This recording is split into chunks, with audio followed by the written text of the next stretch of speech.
Okay, it is 7:30 a.m. It's just about getting light, and we've got a train to catch. Let's find the station.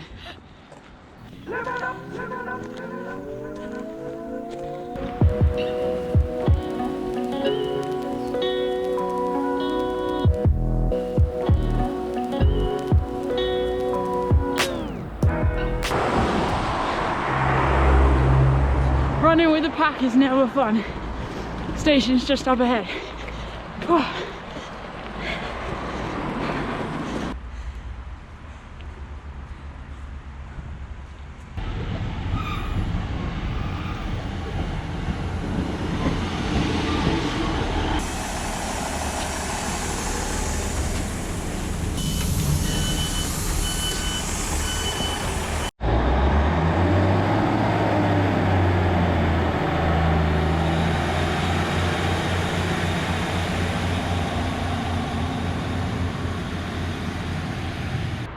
For a minute then, I wasn't sure I was gonna make that train, but I am here at Disley Station.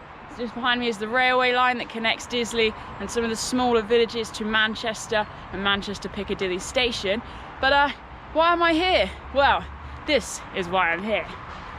This is the official beginning of the Gritstone Trail, which runs for 35 miles along the western flank of the Peak District National Park. It is the 10th of January, and yes, I am in a t-shirt, but I think that run to the station really warmed me up. And basically, I'm just gonna walk this route across a couple of days.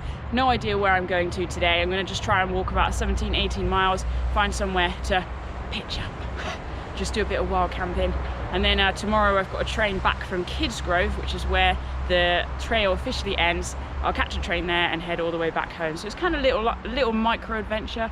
And this is really a very spontaneous trip. I arrived up yesterday. I caught the car. Mum gave me a lift up to Sheffield, and then I caught the train across to New Mills, which is where I stayed last night at an Airbnb. Just got a bit of rest, which was awesome.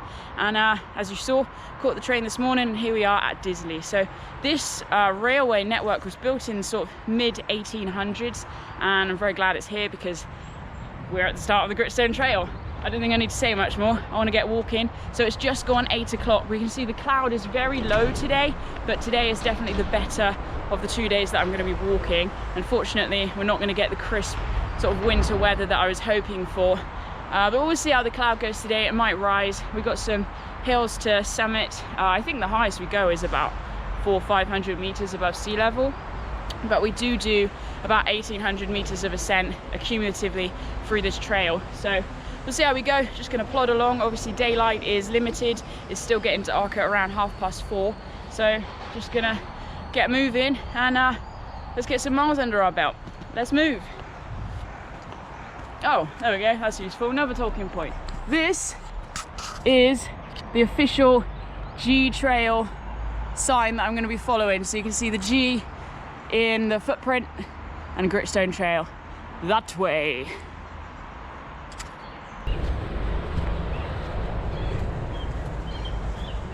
What a great way to kickstart a trail on a hill.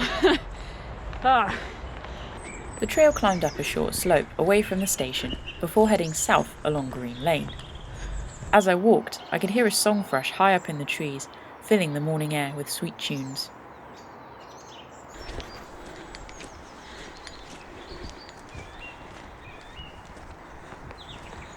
Here we go, so we got some more G signs here. I'm just going to keep following them, and I've heard many things, or many positives about the waymarking of this trail. But what I have got to kickstart today is this little Yellow Pages OS map, and then I've also got an actual complete OS map which has the rest of the route on it, which is fantastic. What do I know about this trail? Well, not a lot. This was a very spontaneous trip to come up here. I only decided pretty much literally yesterday, so I haven't really had much chance to research anything. There is a little guidebook that you can download online about this trail, so I've done that and just had a quick flick through, but to be honest it's just a load of maps, which is kind of useful to partner with the OS map. But basically it's becoming more well known as a trail, and as I mentioned earlier, it skirts the western flanks of the Peak District. We'll go through various country parks and National Trust properties, and I'm quite excited because this is a trail where I can basically wake up each day, walk and see what I can learn. So we're on the trail, let's do this.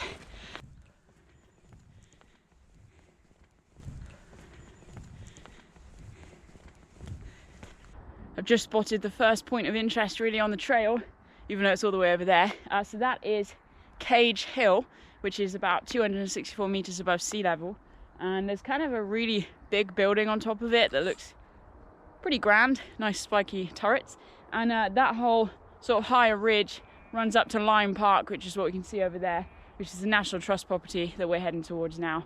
And if I follow the ridge round, it's actually really cloudy over there. So I'm hoping that'll burn off by the time we get there, and we'll get some views today. Oh, hang on. Having said that, it's looking cloudy that way as well. Hey ho, take each day as it comes, each step, make it count, embrace it.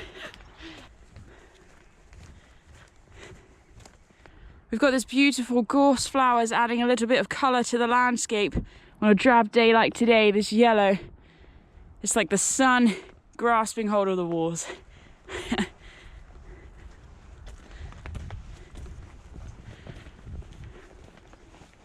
You're a bit cute, aren't you? Hello. Are you friendly? You are friendly. Oh, look at that little face. Oh, look your nose. Hello, gorgeous. You're a bit more hesitant, aren't you? That's all right. I understand. Hello. Yeah, you don't. That's my camera bag, mate. Don't want to eat electronics. Don't tend to digest very well. All right, I'm moving out. Have a good day.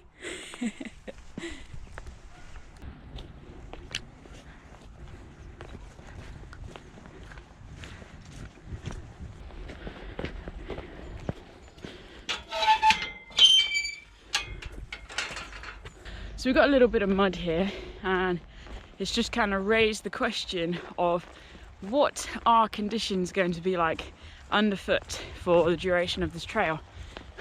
I have no idea, but I'm not wearing my mountain boots. I'm not wearing my kind of main summer synthetic walking boots. I'm actually just wearing my leather dog walking boots. They're high tech, they don't have very good grip, so I'm certainly going to be taking it steady, but they're waterproof. Well, as waterproof as boots can be. Very comfortable, got the good support, and I'm kind of just testing them out. This is the first time I've used them backpacking, so we'll see how we go. All right. Right through the middle. So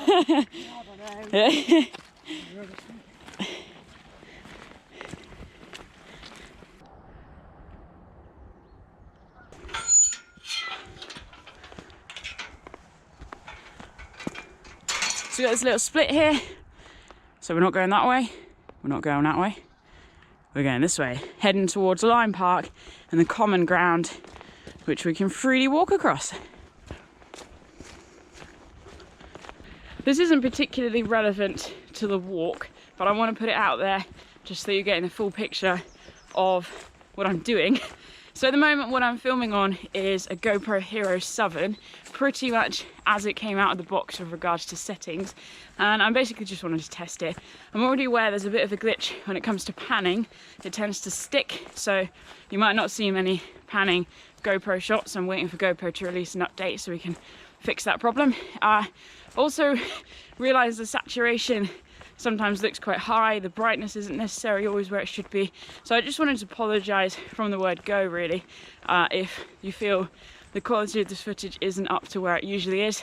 Please work with me, and I'll do my best to capture the beauty of the landscape, although I can't do much if the cloud is there. We'll see how we go. As always, pretty much open to what lies ahead. Let's see what's around each corner. All right, we're not going that way then. We're headed this way. Oh, look at that. That's nice. Little brook down there. And there's the unsafe structure.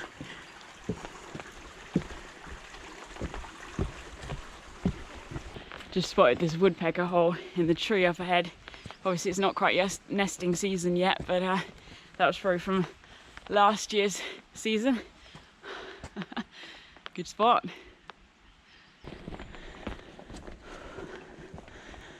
Over the stile. First one of the day.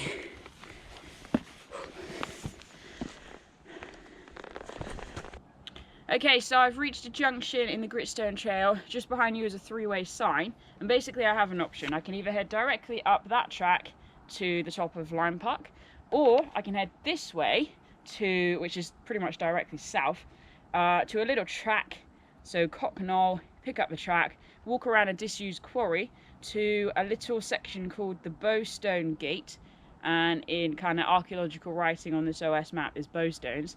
So it's obviously a collection of stones that have some significance that I don't know huge about. Then I can head across Park Moor and cut back up via Nightslow Forest all the way up to Lyme Park. So it'd probably add a mile or so to the route. Which way do I want to go? I'm thinking, since the cloud is quite quickly coming in, I don't know if you can tell, but it is quite a dull day. I'm actually just going to head straight up to Lyme Park. So we'll get up there, get some miles behind us today, and carry on. So it does mean we're going to miss the bowstones on this trip, but I'm hoping to come back. I'm just experimenting with this route in winter, and I'm sure we'll be back when it's more summery.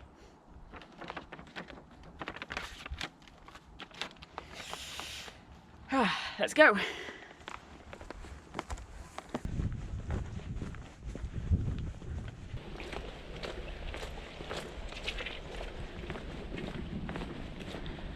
Got a little map here. You are here.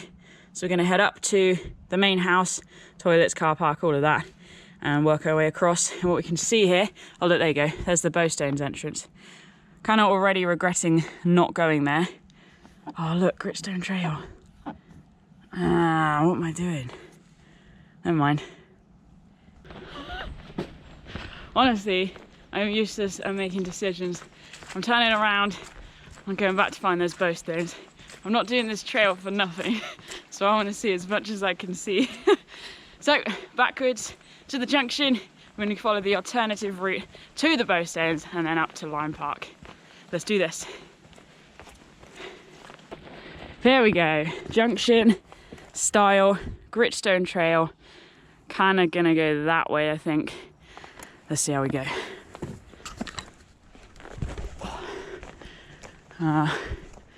Right. Try not to get lost then.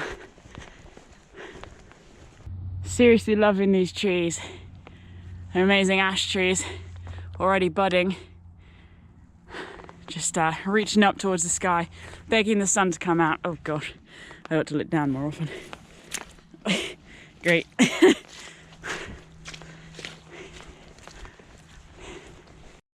At this point during the walk, I found myself feeling extremely disorientated and confused, but I didn't understand why. I wasn't able to fully register anything from my internal experience to the passing landscape around me. I felt threatened in my confidence as I walked on, oblivious to a massive navigational error that I'd made. More on this later. Well, at least there's an obvious trail.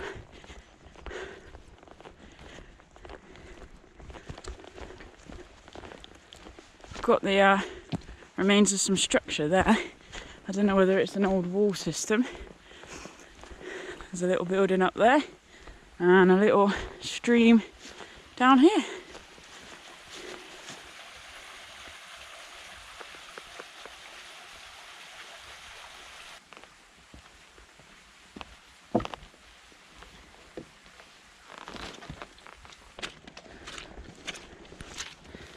Squidge, squidge, squidge.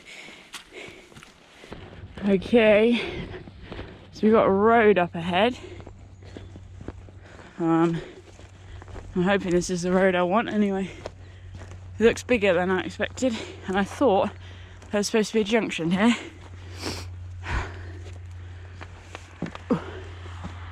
Never mind. Okay, I figured out my mistake. I went the wrong way. I'm good at this whole map reading thing. But that's fine, I can follow this road to the junction. So this is Boulder Hall Farm, hopefully. Yeah, Boulder Hall Farm, brilliant. Oh, names are very life-saving. So I'm gonna follow this, which is an A road, no it's not, a B road, up to Cocknall Farm. and then from there we can keep making progress to the bowstones.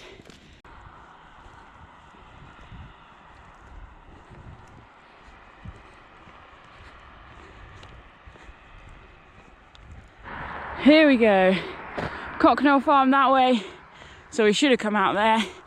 Not to worry, back on the trail, going past Disley Head Farm.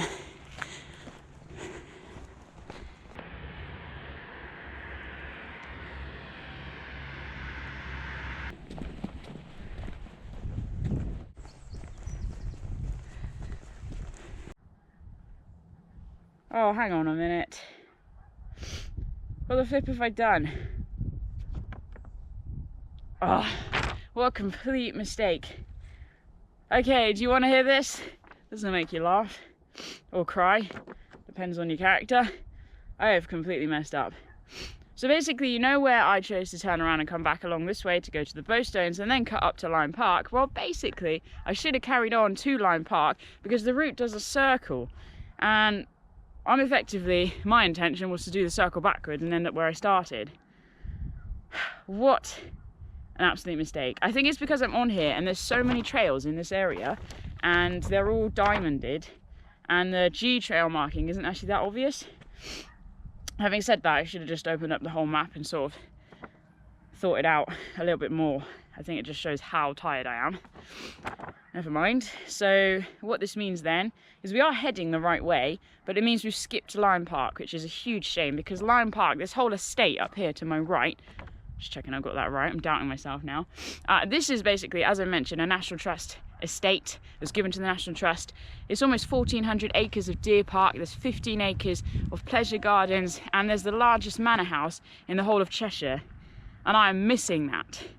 I'm not going to head up to Lyme Park now because that's just going to add a lot of time and daylight is certainly limited today. So what I'm going to do then, carry on to the bowstones and then we will continue walking all the way up to Spons Hill.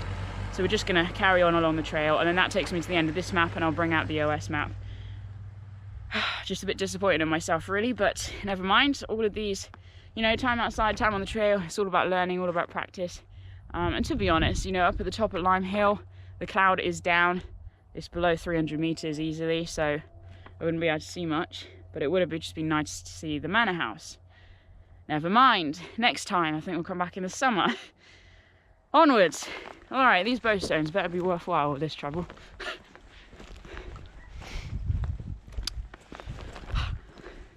I did my best to make light of the situation and get out of my head by enjoying the lands around me, but I was fighting back the sickening feeling that something was seriously not right with my mental functioning. I tried to stay positive to the camera, for fear of misarticulating the anxiety within me. Okay, now that is a positive for today to make up for that mistake. These shrubs here, which have lost all their leaves, these are bilberry plants, and you can see here, they've got some bilberries left on them, which is kind of weird actually, but look at them. There's a proper bilberry. Can eat that.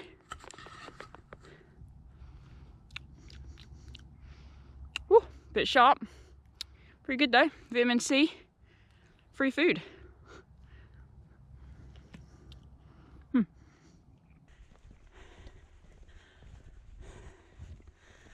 So headed up into the cloud now.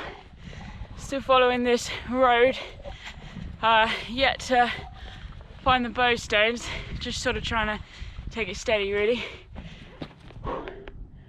Say goodbye to the views of the valley.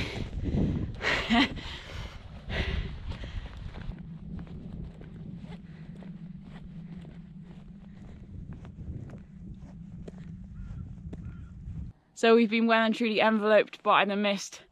Not really much to see, except we've arrived at the bowstones. Check it out.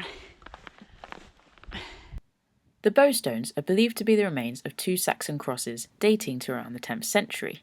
Each is decorated with interlaced carvings and a mismatch of letters, and local legend states that the name is derived from their use by Robin Hood and his men to help string their bows.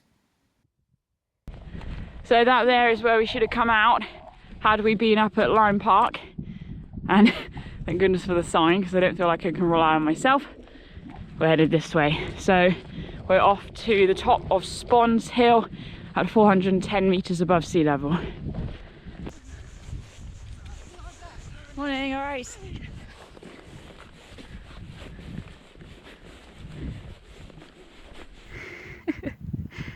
Hey, sheepy.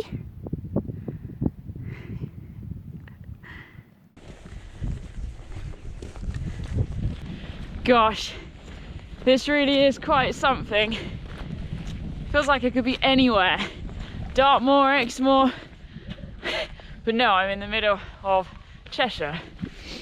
There should be incredible views down the valleys, all along, all around. So you can leave that up to your imagination. It says at the top there's even an amazing viewpoint. It's marked on the OS map. So we'll be missing out on that as well. And I guess it's kind of likely, if the rain is due in tomorrow, that this is going to be set in for the next couple of days. So we might not be getting the views today or on this trip, but at least we're getting the journey and we're getting those steps in and just experiencing the trails. We can focus on the close-up things rather than the far-away things.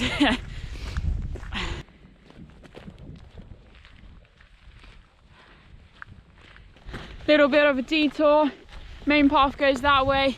Just thought since we're so close to the trig point, we'd head up to the top, and then we've got 410 meters under our belt anyway.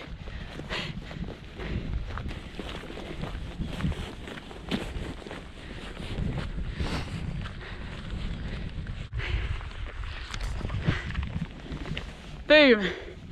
And you know, look at the amazing views up here. So much to take in. Never mind. Spons Hill, done. This makes up for my lack of Lyme Park.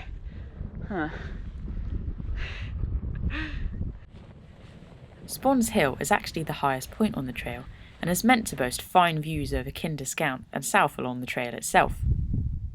Or perhaps not.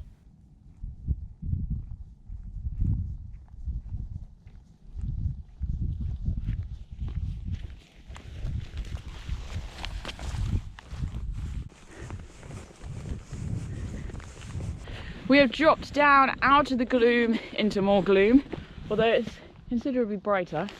Take note of that sunny patch, if you could go as far as calling it sunny. So I'm on Bakestonewell Road, I believe this is called, and I'm just due to follow this for about a third of a mile-ish until we turn off and just keep making our way towards Bollington. So far, conditions underfoot, just been a little wet as is to be expected at this time of year, but actually substantial, which is a positive. So we'll keep on walking and see what else we can find and see how conditions continue. The road derives its name from the bakestones used to bake cakes over an open fire, which were quarried in the area. Other quarries along the trail supplied building stone for houses, roads, and also roofing, some of which are still operational today. Here we go then, just a short stretch of road. We're turning off, following the G sign still, heading that way.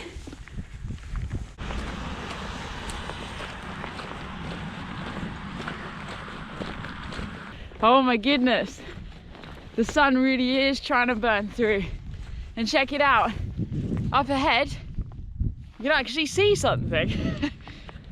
That's pretty neat. It's looking brighter over there. Wait, that cannot be happening. Blue sky, oh yes, winning. Let's just soak this in for a minute, shall we? Okay, that's enough soaking, let's go.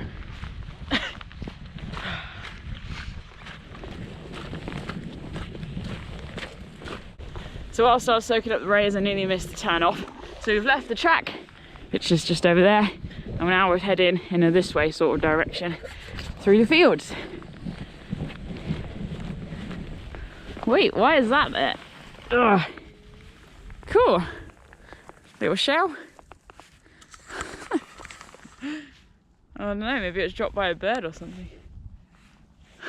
Sweet.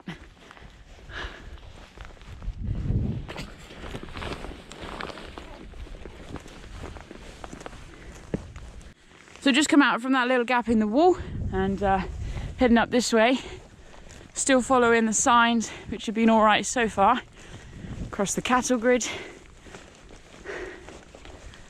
Following that sign. Ooh, this is going to be slippy in these boots. Dunna, dunna, dunna. Oh my gosh, come on. Safe. Right, now where? This way, I think. And so begins the descent down towards Bollington. And you can see over here, look at that. Break in the clouds. And there's amazing views just starting to open up.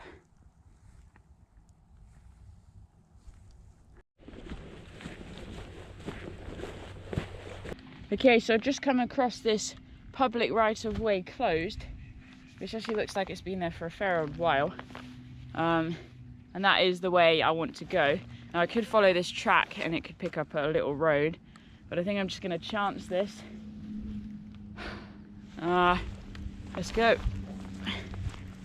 Worst comes to worst, cut back to the little road and we'll be fine.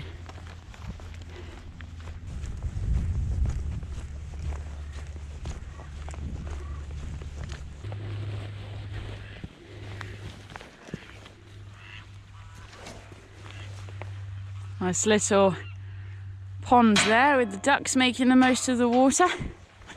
And so far the path seems to be holding up okay, which is a good thing. Oh look, sorry ducks.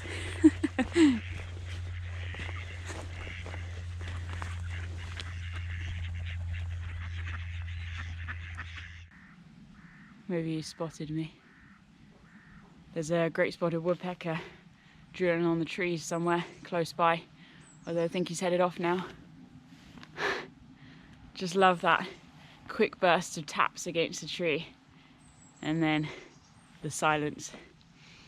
I'm around this nice sort of copse of silver birch trees actually. You can see their sort of classic white bark, and I've just found this little pile of sticks.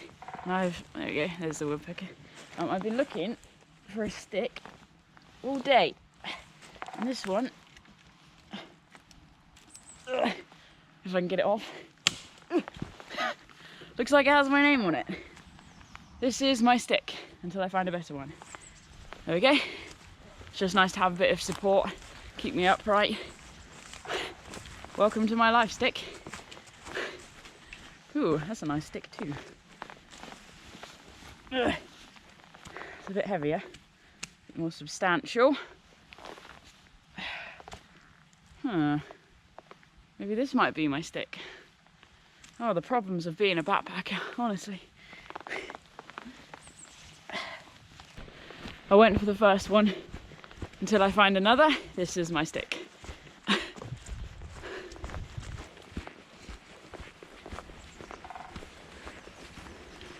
Oh, that's cute. Look at this tiny little footbridge. Tinsy thing. Oh, that is amazing. The pack horse bridge is one of many that would have been used in the area by pack horses up until the 18th century, which was the main form of transport in the hills before the motor vehicle arrived. A few remain today, however, but this one at Harrop Brook is particularly quaint. Oh gosh, that is slippy. Look at that. Ah! Easy does it. Oh. These look quite cool. Some other trails, local ones in the area. Lovely names. Through the gate. If I can, there we go. Manage that.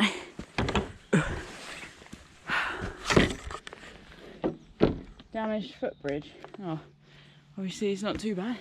Right, so we're on to this little road. So we are to the east of Bollington now. We don't actually go into the town. We just follow this track for a little bit, and then we're going to head off south up towards White Nose. Morning. Morning. This is going to be slippy. Steady. Oh, flip. It's not very balanced. Ooh. Oh.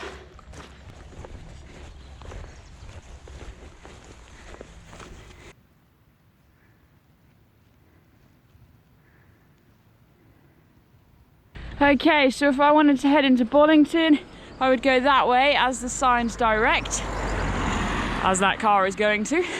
We're gonna head up here and follow a dead end road, and then we're gonna head west and then south up to the top of White Nose.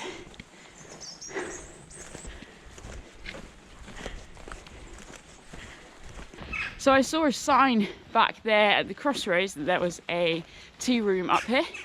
I haven't got time to stop today. I'm feeling quite comfortable with my pace, so I'm not going to break it up. But say you were doing this walk in 3 days, you could aim to stop off here, grab a cup of tea or a brew, and refuel before you keep on walking.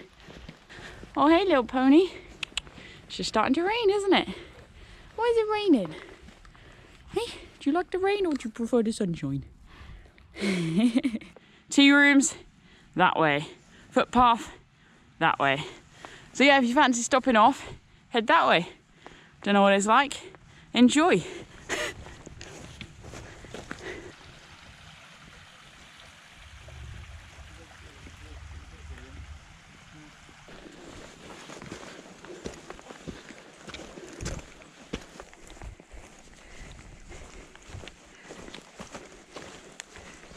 This is a little bit ridiculous, to be honest. The sun has apparently given up trying to burn off the mist, so we're back to being engulfed by it. But up there is White Nancy. I know I keep saying White Nose, but that's because we've got Teg's Nose later on, so I've been combining the two. But it's White Nancy, which is a very iconic location within this area. 313 meters at the spot height for that hill, which is the whole sort of carriage, I think is how you say it, courage maybe, hill, and I can't see it, literally can't see anything at all, which is insane. But my plan is to head up towards White Nancy, and we'll have a bit of a chat about that when we get up there. I think I'll stop for a little rest, just 10 minutes, have a sit down, and then we'll carry on along the ridge to the sort of main highest point and the trig point before descending back down the other side. I just honestly, I can't believe I can't see it. Of all the days I could choose to come and do this walk, there's one where we have a whiteout. Never mind. There's also nice sheep to look at. Hello.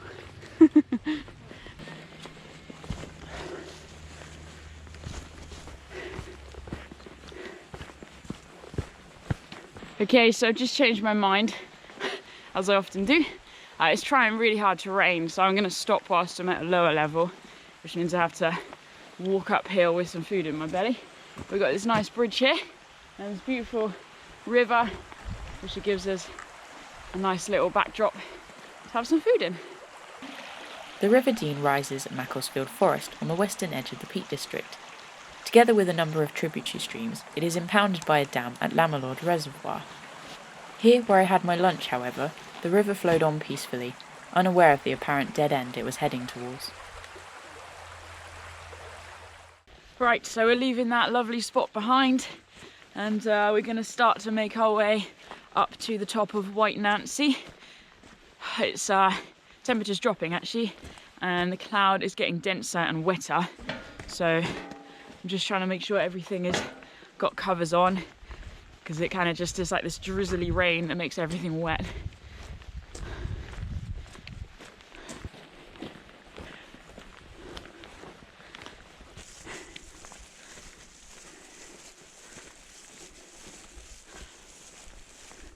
Public footpath to White Nancy. We're going the right way then.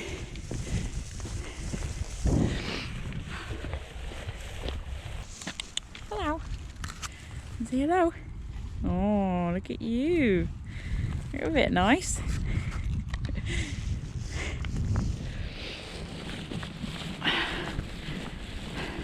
So I can see here to my right, that's all of Bollington.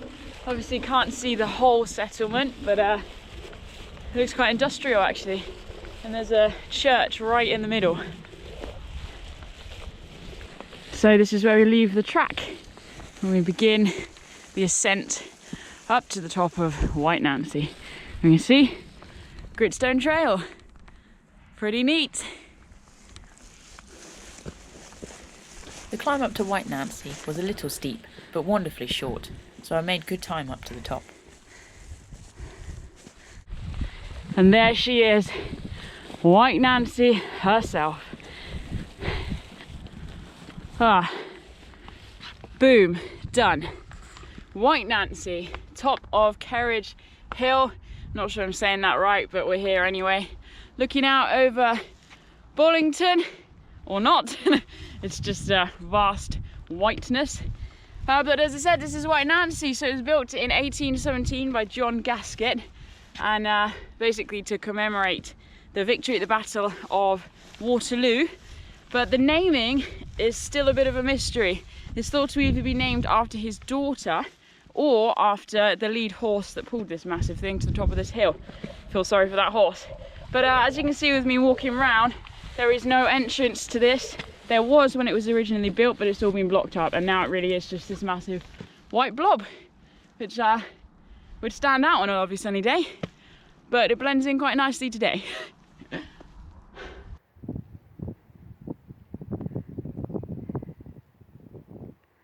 Right, onwards.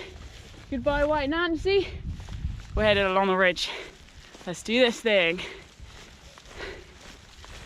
Off camera, I felt a lot less confident and slowed my pace to accommodate the rising of back-to-back panic attacks.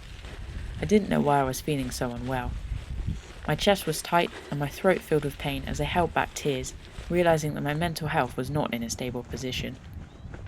I pressed on in my detached state, missing a key turn that was actually a positive, given where I ended up. Wow. Almost instantly, the cloud has lifted, and here we are on the top of Kerridge Hill. So I can see right over Macclesfield over there, all the way around to the hills directly in front of me to the south. That's Tegsnose Country Park, and then the whole sort of vale, the valleys around me. That's quite unexpected. Literally, we've just come above the cloud. It looks very industrial over there towards Macclesfield. Wow, what a reward for that climbing. Now, I did just look at the map and realise I've actually gone off route. The route itself doesn't come up to this point, so I'm going to work my way down and around and rejoin the route further on. So I've got a bit of road walking ahead of me, but that's fine, making this up as we go along. I've actually, if I'm being truthful with you, I've been here for a while. I've been trying to debate whether to carry on or not.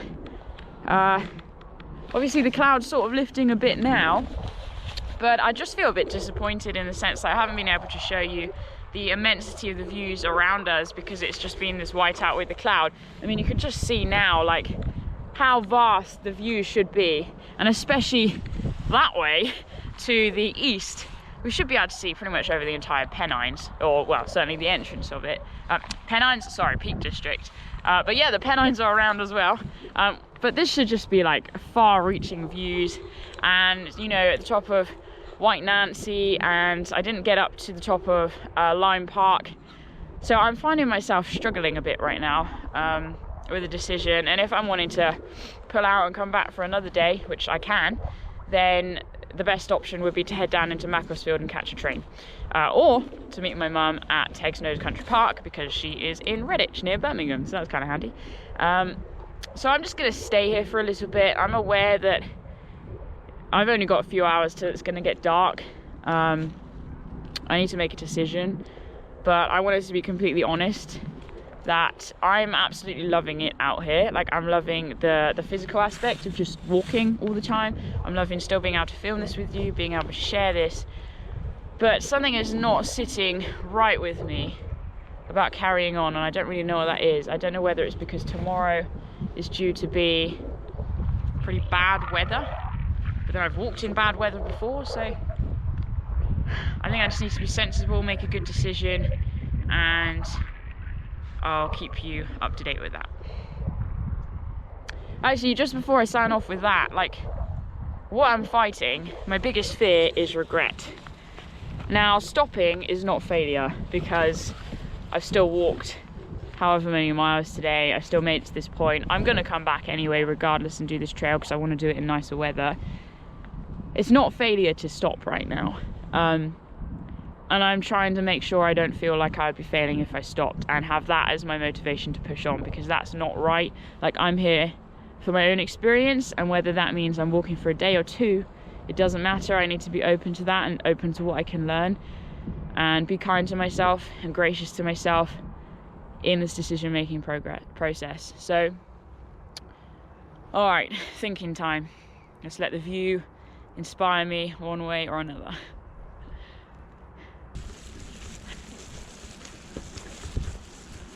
This is cool. So since the view's opened up, there's Macclesfield, and we've got this quarry down here, which I think is disused now, it says on the map. I might be wrong, given the fact there is actually machinery. So I'm just working my way now down off the ridge towards a little road, which will follow on towards Tegsnose Country Park, which is somewhere in the distance. And yeah, still kind of making this up as I go along. I'm really trying hard to unpick what I'm feeling right now. It's lovely that the cloud has just lifted and I can see all around, but I'm still feeling really hesitant to carry on, and I just don't know why. I don't know whether this is my mental health doing something that's really unsettling me. I don't know whether it's kind of like a sixth sense thing saying, just don't. I really don't know what it is, and that in itself is unsettling me. I feel quite emotional and agitated, and I don't like feeling agitated. That's something I struggle with a lot. It comes on the side of my mental health stuff, my inability to make decisions, and then I get agitated and worried, and I basically like flip out and freeze. I just don't know where this is coming from. Maybe I just need to like breathe. Always breathe. Breathing always helps. Breathe. I have to believe in myself and trust that I can make the right decision. This is where I thrive, out in this landscape, walking. I've got everything I need on my back, so I'm absolutely fine to spend the night out here as I was planning on doing. Need to find some calm. Maybe I'll use the Calm app on my phone and just calm. Inside, I felt anything but calm. My heart was racing and my mind moving at 1,000,000 miles an hour, and I felt too unsettled and agitated to stop.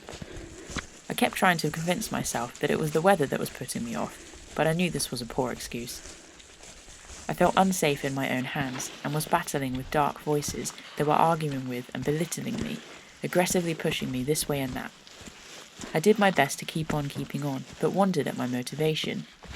I'd been in this place before, and knew how fine the line of danger was that my mind was dancing on.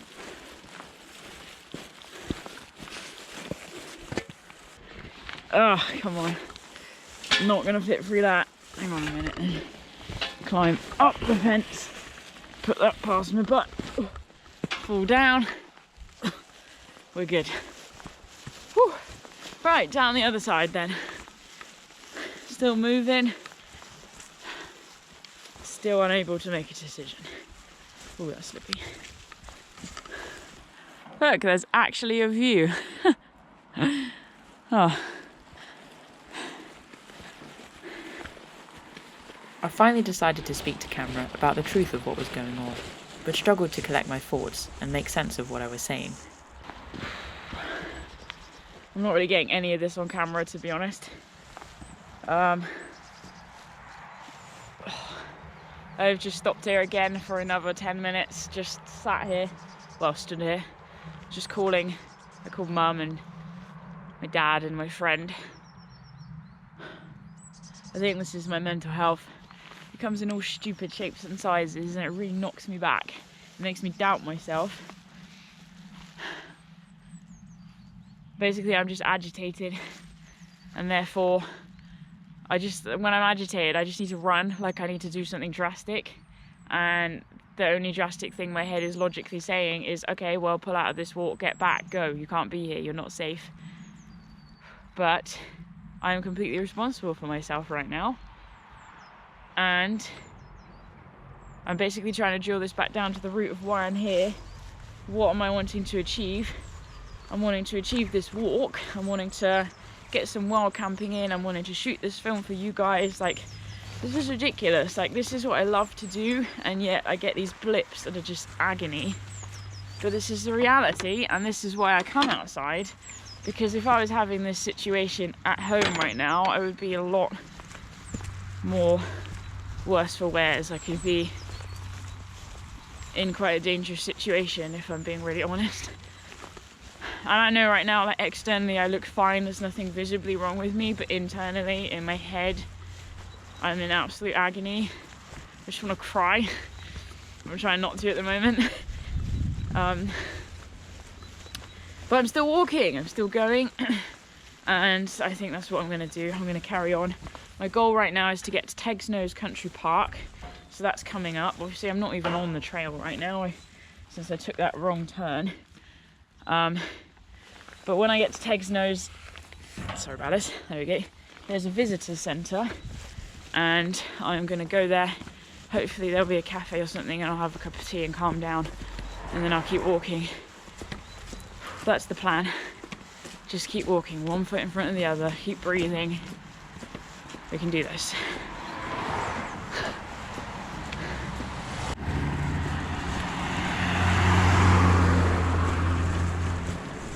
So this little village is Kerridge End, which you wouldn't actually get to see if I was still on the Gritstone Trail. So it's probably quite a nice thing that actually I've messed up there as well and come down the wrong side of Kerridge Ridge. But here we are, so I'm just going to pick up this little road which I'll be able to follow and pick up the Gritstone Trail again, and then we'll make our way across to Tegsnose Country Park.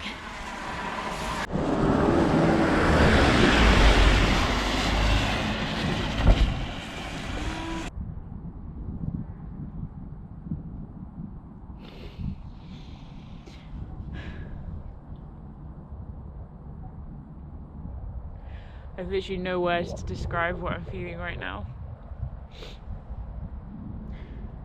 I'm trying to make a decision in the middle of a panic attack, and the decision is absolutely induced by my mental fragility. And I feel frustrated with myself, I think, because this is where I'm most free, and yet I'm flipping hurting so much. That you can be in your most dream environment, and unfortunately mental ill health still comes with you. There's nothing much I can do about that, so I just have to stop. I'm going to hang here for a minute.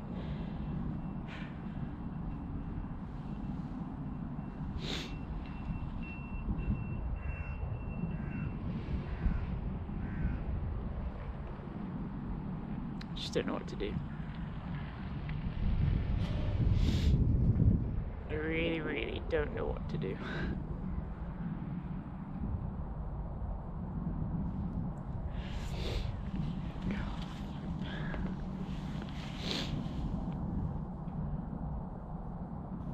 I stood at the gate for over an hour, breathing, and breathing some more.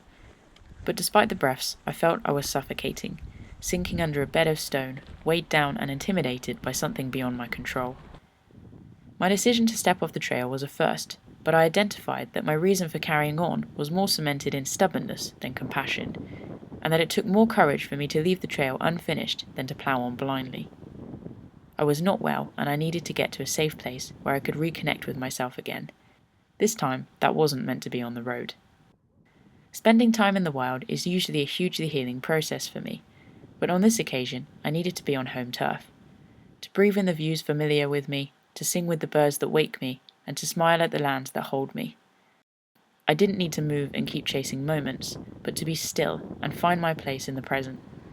In letting go and stepping back, I knew I'd have to fight off regret, but the trail wasn't going anywhere, and I'd be back. This was hands down one of my greatest successes in self-care to date, and I'm still here to tell the story.